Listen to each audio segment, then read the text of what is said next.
Welcome back to the Urban Monk. Dr. Pedram Shojai here, talking about another really interesting health-related topic. We hear a lot about epigenetics lately. We hear a lot about telomeres and what one can do.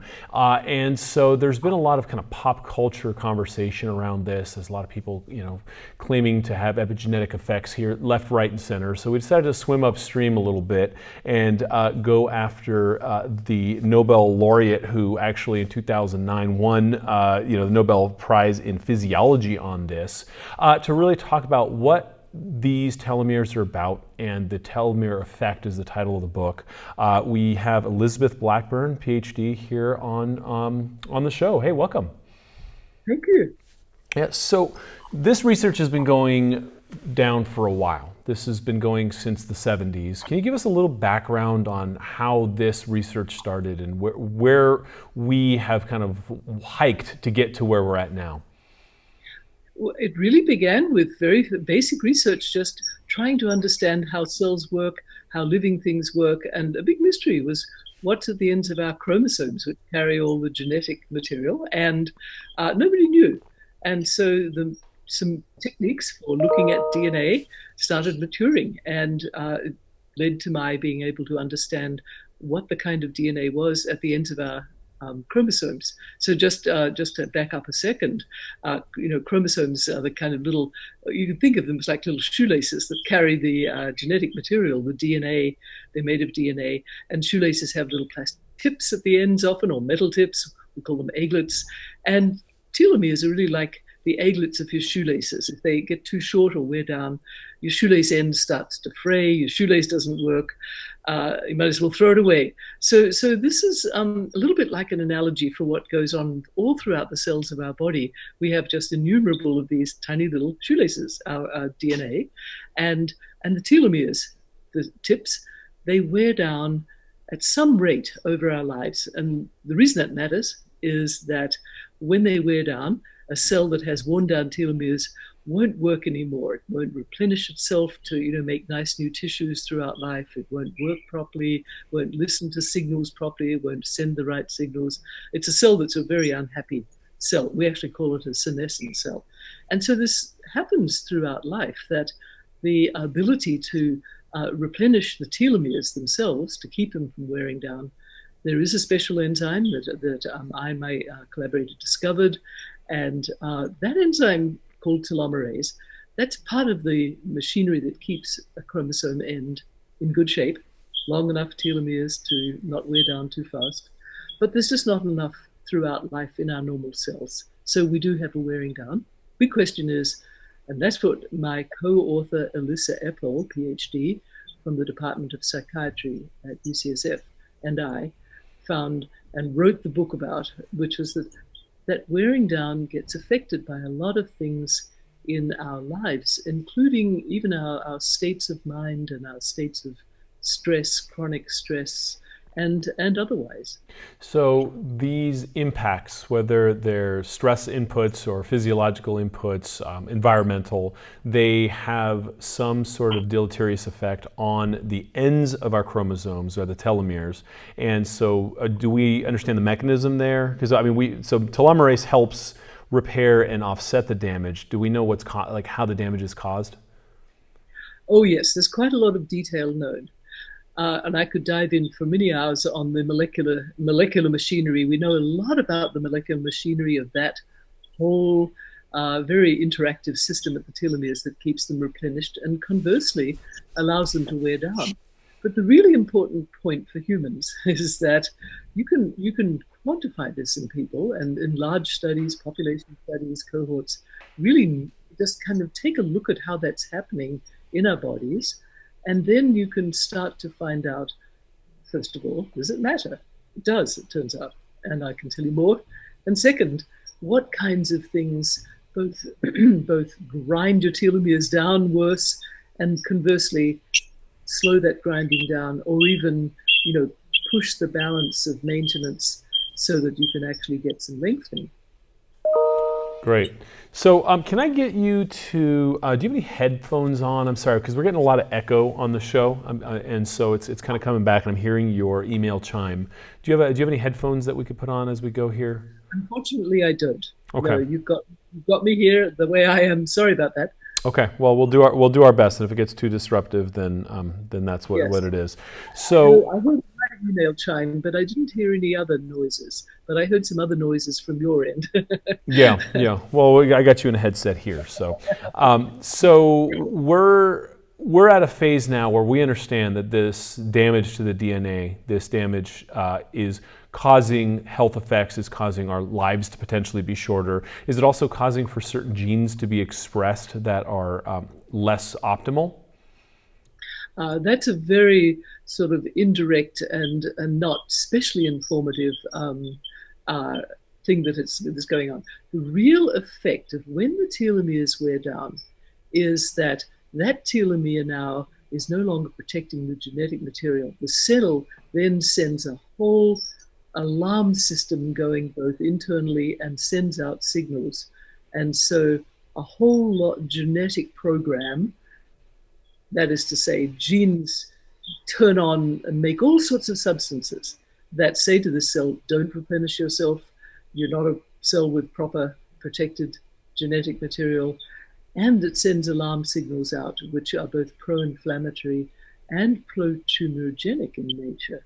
So we make the analogy that a cell like this is like a little rotten apple in a barrel, where the good apples are all the good cells in our body, but these senescent cells, which do accumulate, and in part because of telomere shortening, as we get older and prevent cell replenishment, they're not good news. And there's a lot of experimental evidence that says that they're really not good in terms of keeping us being able to stave off a lot of the diseases of aging.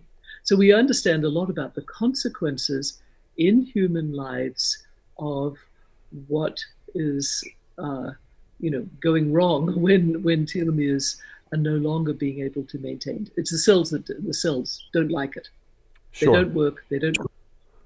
Sure. Okay, so then we have this thing that we have discovered called telomerase, which is an enzyme that goes in there and really helps support and build out the ends of these, so this destruction of the genetic material doesn't happen. Where does telomerase come from? How can we increase it, if possible, in our bodies, and how do we basically nudge ourselves in a way where we can protect our genetic material? Okay, long story. So telomeres are maintained by a very elaborate system of things. The particular kind of enzymatic activity that does the elongation is telomerase, but that it does it in the setting of a whole lot of very regulatory factors. Now, you don't want too much telomerase because we have a lot of cells in our body that are poised on the brink of just going wrong and becoming cancerous. And there's a real tricky balance between pushing telomerase up, especially in ways we don't understand, and having enough to keep our normal cells going. But the risk is if telomerase is pushed up in ways that can nudge cells towards being able to replicate, that can include cells that are cancerous. There's now really good evidence that humans walk a tightrope between having enough telomerase, which unfortunately is not really quite enough, but if one tries to push it up, you go into a real risk. And so what the book is all about, the telomere effect, is all of the studies that relate to physiological ways that you can increase telomere maintenance. Some of that includes making telomerase more active, but in ways that our bodies have learned to deal with. Now, there's a real danger in trying to push it with a pill. There's certain pills that make claims to these things. There are no clinical data about safety. There's no clinical data about long-term efficacy. And the science that's been learned in the last few years is that mild genetic variations that push telomerase up can actually push certain people into risks of certain cancers.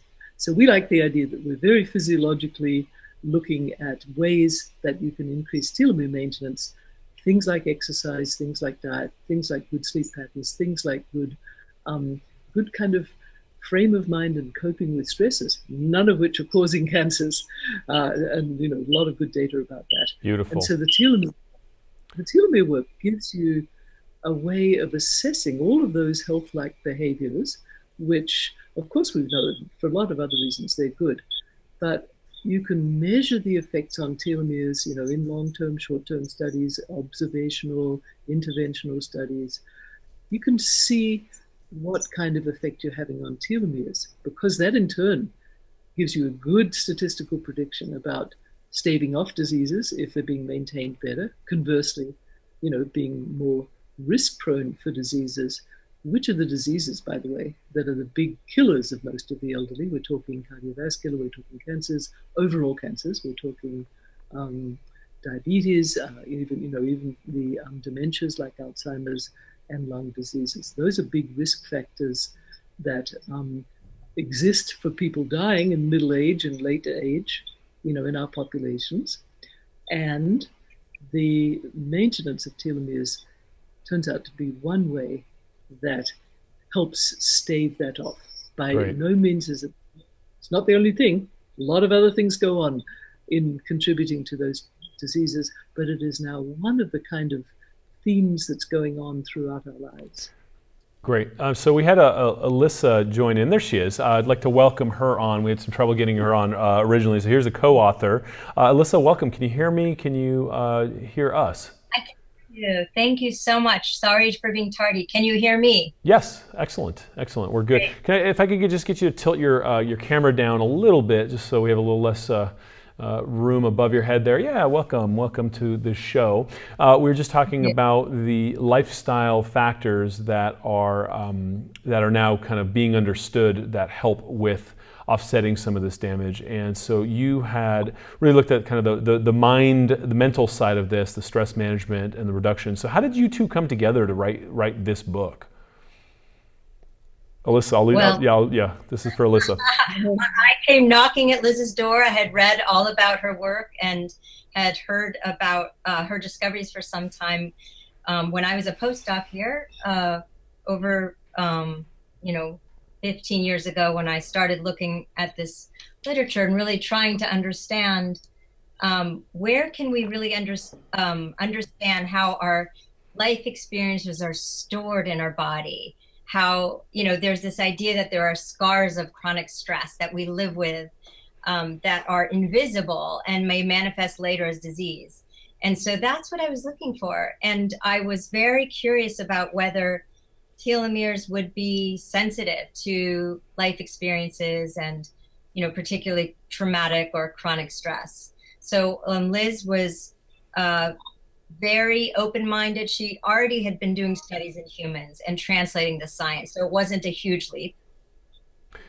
Great. It was a really exciting way of thinking about, how might human life experiences play out in a way that we could see in this very kind of molecular way, that relates to how cells are going to be able to function. There was a lot of science about that, but there was just no clue about how this might play out in terms of real human lives.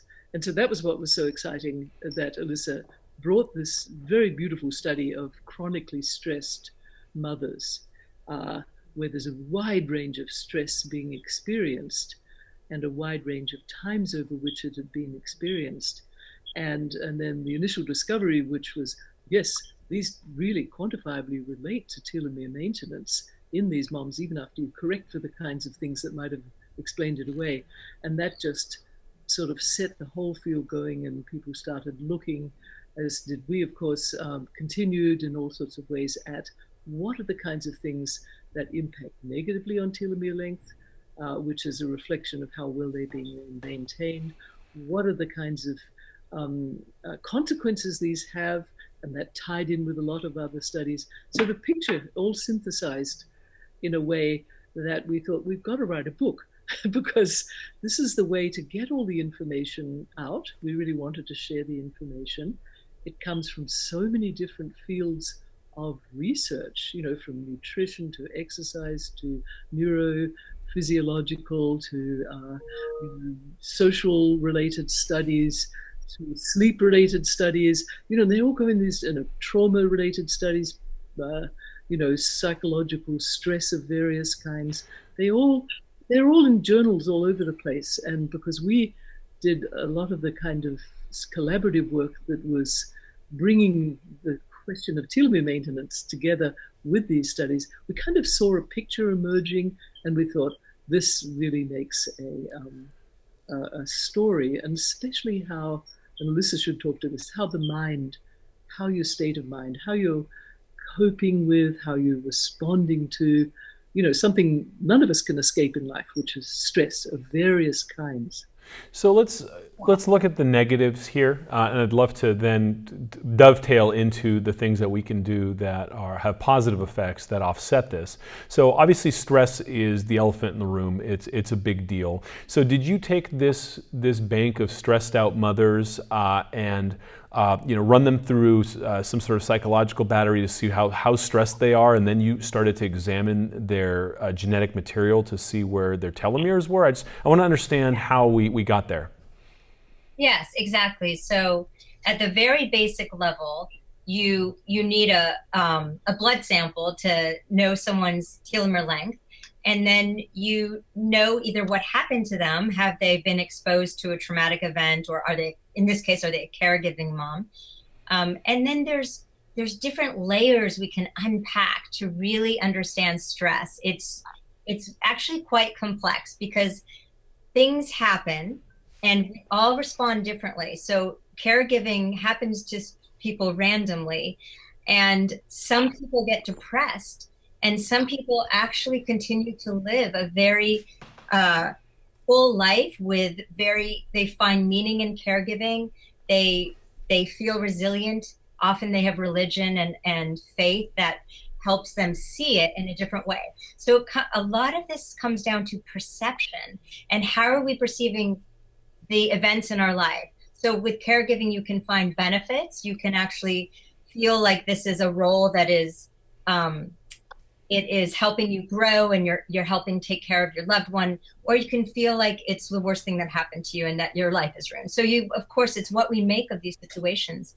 Now, what we're doing now is really peeling the onion to understand individual experience all the way down to the daily level.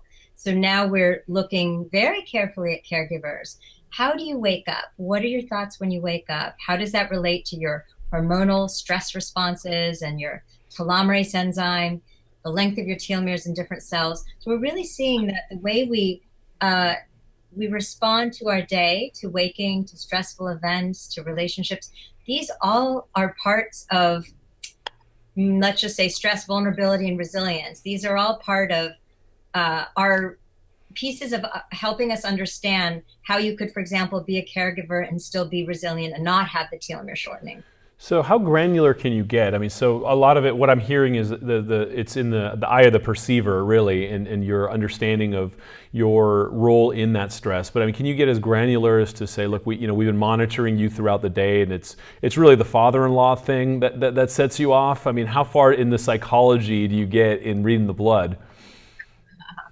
Yes, and I think that there are common processes. There's this universal experience of having this human mind that we all share. We know what it's like to have an event and to be reliving that event hours later, rumination, perseveration, to have that actually create these physical responses in our body hours or days later. And some of us are great at shutting off reliving, and some of us really suffer more because we're either thinking about what's going to happen, or we haven't let go of what's happened. And so that's what we're measuring on a daily basis. I mean, just think about today, or just the recent few weeks of post-election. I think that it's very easy to see these different tendencies in people where, it's easy for some people to catastrophize and to really feel threatened. And there's certainly a high likelihood that bad things will happen to more people. So it's not that it's made up. There are real threats, and we all respond differently. And some of us are just completely hypervigilant right now because of what may happen in the very near future. And some of us are fully absorbed in our work and taking a break from possible threats. Mm-hmm. So the perception of stressors, and then so there's so many things in, let's say, like pop health media, so if you're drinking soda, if you're smoking cigarettes, I'm assuming that all of these would be detrimental to obviously the health, but to the telomere health as well. How much do we know here?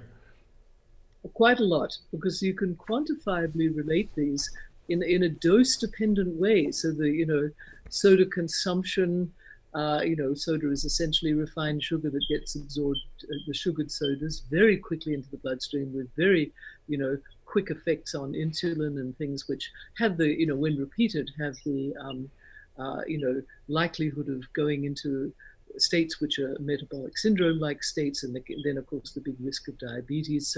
So we can quantify effects on telomeres, and those in turn translate into statistical risk factors for a number of these major diseases and anticipate them, including diabetes.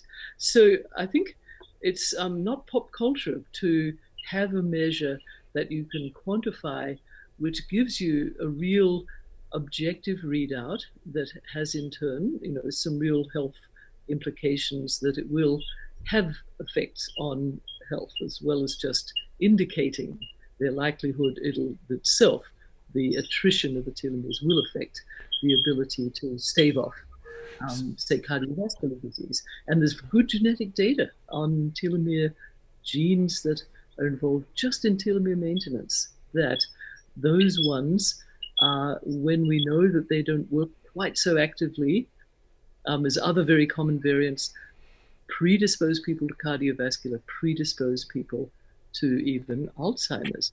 Now, they're subtle effects, but they say that this telomere attrition, because we know the genes are causing these effects, that they're causative. So now the really interesting thing is that the larger sized effects, by and large, in the population are these effects caused by things like severe chronic psychological stress in a setting, for example, of lack of exercise. That's a very, that's a powerful combination. But if you have exercise, even 15 minutes roughly a day or so, brisk exercise, work up a sweat, that counteracts some of the effect of the severe stressful situation in studies that we've done and are doing. So it's very context dependent, and it all is cumulative.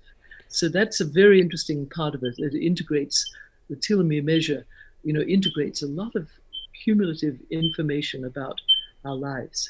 How readily available is this? I know right now the average health consumer can go to 23andMe and get themselves their genetic profile, but then it's about getting it interpreted and having the different platforms out there letting you know what your genetic predisposition is. I mean, how does this interface with the understanding of epigenetics and what we can do with this information? Okay, so epigenetics is really, chemical marks on the DNA, on the chromosomes, that influences how much genes get expressed. And what happens is that they can, unlike our genes, which are, pretty much we're stuck with when we're born, unlike those, epigenetic marks come on and off. It's as though the genes get unmasked and masked in variable ways. So telomere maintenance is a bit like that. But it's to do with the how well that protective tip at the ends of the chromosomes, like the chromosome, like the shoelace tip, how well that's prevented from wearing down. But it is something changeable by life, and the genes are only a part of it. In fact, they're probably, in general, at least just by themselves, a more subtle part. Now, we don't know whether certain combinations of genes, when combined with certain life factors, don't have a big effect when taken together. And those are the studies that will be quite interesting. But by itself, just normal variations of genes in telomere maintenance, they're not causing big effects. But we do know that life effects can be, much more considerable in magnitude for the common population. So you can go measure your telomeres if you want to. Like 23andMe, you can know if you want. And it is possible that it will be used eventually as health information, just like getting your cholesterol. there's a lot we don't know. So, we know, because we've looked in our studies, we know that it changes in people. It oscillates in short periods. So we're not sure what you're going to learn when you, if you measure it, close together, and we're not sure if you'll be in a peak or a trough. So there is some dynamicness to this blood measure. But what we really do know is that over time, there are different slopes. While we're all kind of sloping down slowly, there really are flat slopes, and there are even periods of, let's say, 5 years where we see people lengthen. You really do see variability, and it's exciting that we can predict some of that variability with our lifestyle, with our well-being measures, and of course of genetics. There's always going to be that. Right, but the genetic effects so far have been subtle. And so I think this is, there's a lot to understand, but the real main message is that it's a statistical measure, okay? Yeah. And all of the richness of the information that, that we share in the book, The Telomere Effect, that we co-authored because we wanted to share this information, was coming from studies where you're looking at large numbers of people, you're getting strong statistics. I like the analogy, it's a little bit like smoking. Where did our information about smoking came from? It came from statistically looking at people seeing dose-dependent increased risks of getting initially lung cancer, but now a lot of other things too, with dependence on how much smoking you've done and how long. But it was statistics, it was in populations. You can't look at one person and say, okay, you're smoking, therefore for sure you'll get lung cancer, or you're not smoking, for sure you won't get lung cancer. It's a probability. Yeah. Telomeres, especially by themselves, it's only, there's a big, if you looked at 30-year-old person's telomeres, you would find a whole lot of range of telomere length in 30-year-olds. You look at 80-year-old telomeres lengths, you find a whole range of telomere lengths. They way overlap with each other.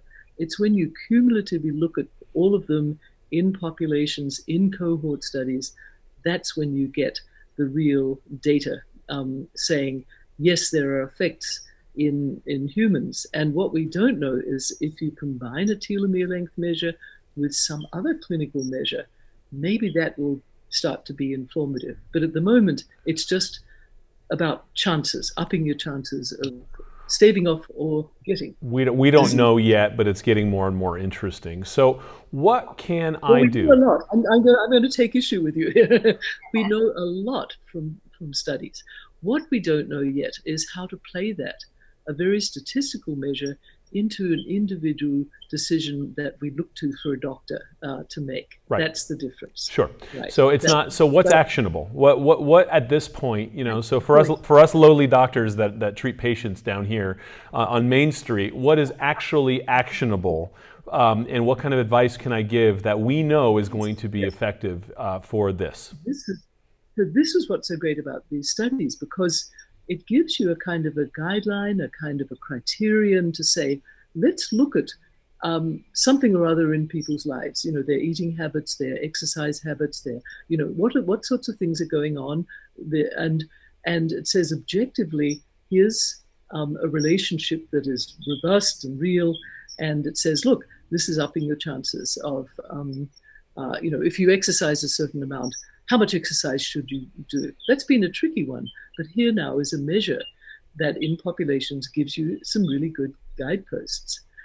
So the kinds of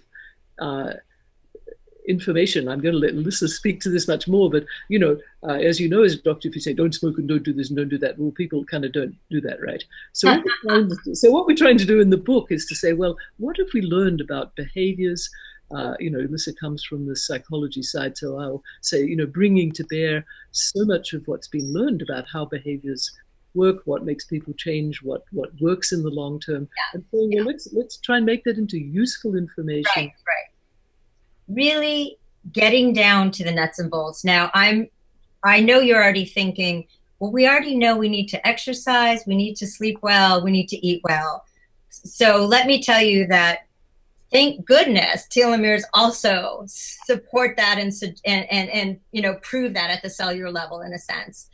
So that's not what's new, but that is some useful information because we get the parameters. What matters? How many hours of sleep is the cutoff for good long telomeres when you're old?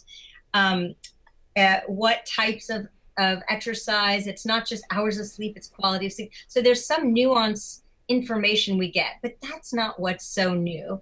I'll tell you, for me, what I have been struck by with all of these studies of thousands of people is that small things add up over the years. That what we're talking about is maintaining a cell aging system that's keeping track from day one of our life. Now that is very motivating to many people. You have telomeres in every cell. Know what they are, know what keeps them happy, because these matter. Now, clearly, when we're middle-aged, they're starting to have power to predict disease and in some cases mortality. So that's big, but they matter for young people too.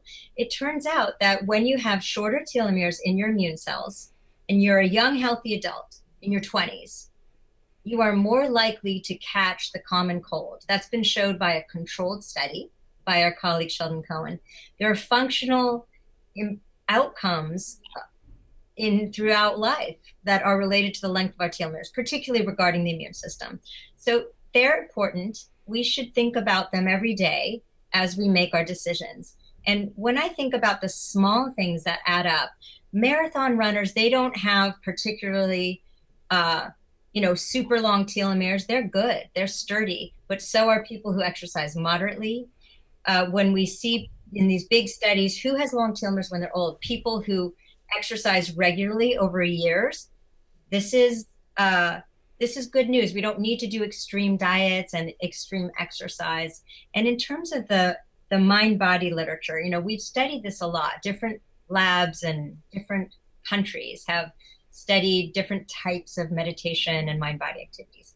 And the telomere is not discriminating. It appears to become healthier or more robust in terms of telomerase going up in response to most all of the mind-body activities that have been studied. So I would just say there's a huge menu. Choose what you like that you're going to stick with every morning for 5 or 10 minutes. Do something. And on our book website, on the last page, no one looks at that last page, and there are gems there. I just showed my 80-year-old parents the Qigong. 5 minutes. It's this beautiful way to both wake up or wind down. I've heard of that there stuff. Are lots of. So there's a lot of health claims. There's a lot of health claims from certain product manufacturers, adaptogenic herbs. A lot of people are talking now into this space saying this has positive effects on your telomeres. And I don't know what we know. I mean, how reliable is this, what they're referencing? We know very little. Those studies are not supported by any long-term safety data. They're not supported by large studies of the kind that would allow one with any confidence to say these kinds of things are not harmful. And we talked earlier in our discussion about the fact that it's a real danger zone to push telomerase up in ways that we don't understand, because we have very, very good evidence from a lot of different kinds of lines of evidence that say, whoops, that can push you into risks of certain kinds of cancers. We don't know who's at risk for these particular kinds of cancers, but boy, you might well be one of these people. Sure. So that's why we say stay with things that physiologically, work, we're well adapted to, and can, our bodies know how to handle. They don't know how to handle some artificial pushing up of an enzyme out of balance with everything else. But we really work and can respond pretty well to all these other physiological changes, like those you get with good sleep patterns, like you get with exercise patterns, like you get with certain food habits and so forth. So this is the point, and they're all pretty much free. I think that's an important point too. We're not saying make an expensive gym, membership and buy all the Lycra clothing to go bicycling and, do all these sorts of things that you really mightn't do. Just kind of, as Elissa says, the real important things was things that you might actually do long term, and that, whichever one or ones make sense for you that you'll actually do, because there's so many different ways that play in on this particular kind of readout, which is the telomere measure. But that in turn is not just a readout, it then is a cause of being able to stave off ill health. And it's a work in progress. I mean, just because your given readout is as it is today, doesn't mean that with lifestyle change 3 years from now, it's not going to look dramatically different. Or am I reading that wrong? Like, will we have different reads? We didn't put into the book anything that wasn't solidly supported by replicated data. This is sort of not this year's fad. This was something that there's really a lot of data that have accumulated, and it's very consistent with what's known from other health data, but it provides a real quantitative kind of way of assessing, some kind of lifestyle-related aspect. So we can predict some years out if you have telomeres statistically, in certain ranges, compared with the whole population, that predicts certain probabilities of mortality, especially in the middle-aged, and changes over time. The 5-year changes actually do predict mortality in quite a striking way. So what we don't know is, there's some great questions we don't know, which is, how our chromosomes, our DNA, of course, is passed from one generation to another. Well, of course, that means the whole chromosome. That includes the telomeres. If a mom passes short telomeres to her children, her child starts life with short telomeres. Now, for rare diseases where the telomeres are especially short, the child never recovers from that. And even though their genes are perfect, they get a milder form of the diseases of telomere maintenance that are caused when you have inadequate gene activity to maintain telomeres. So now the question is, when short telomeres are passed from a mom to her baby, and from the father, how much does that matter in the general population? There are some very mysterious things that get passed from one generation to another that don't look like classic genes, that could be what we call epigenetic, but the phenomenon might be partly explained by passing directly on those short telomeres of the chromosomes that, of course, the mother and father are passing to their offspring. So it's a big open area, and we really would love to know how that's going to play out. That's going to be very important areas of study, and work is going on already to try and look at this, the extent of the intergenerational passing on of defects in telomere maintenance. Mm-hmm. Yeah, that's one of the most burning questions to us. Now that we know that short telomeres can be transmitted, not through genetics, but maybe through our life experience shortening them, we really want to know the parameters there and the implications. We're doing a lot of pregnancy studies. Your question about, well, what is it going to be in a few years? What are we going to be measuring? We believe that it's going to be much easier to measure a panel of biomarkers. A lot of things that together are going to predict our health status, our longevity even better. Now, telomere is not going to go away. It is solid.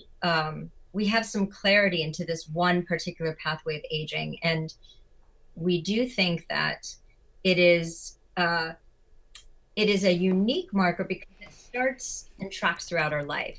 But there are other markers that we're learning about, like the epigenetic clock, that are different. They also predict disease and death, but through different pathways. So it doesn't replace the telomere, it's just different. It's affected by different things. So we're really going to learn a lot about different biomarkers. If you ask me, what's the top 5, few things you want to measure, I'd want to know your level of inflammation, for sure your telomere length, and your epigenetic clock. And none of these alone are going to be great predictors for an individual, but maybe together they'll be more helpful. Love it. Love it. The book is called The Telomere Effect. Doctors Elizabeth Blackburn and Elissa Epel. Did I pronounce that right? That's right. Yes. Yeah. Okay. Cool.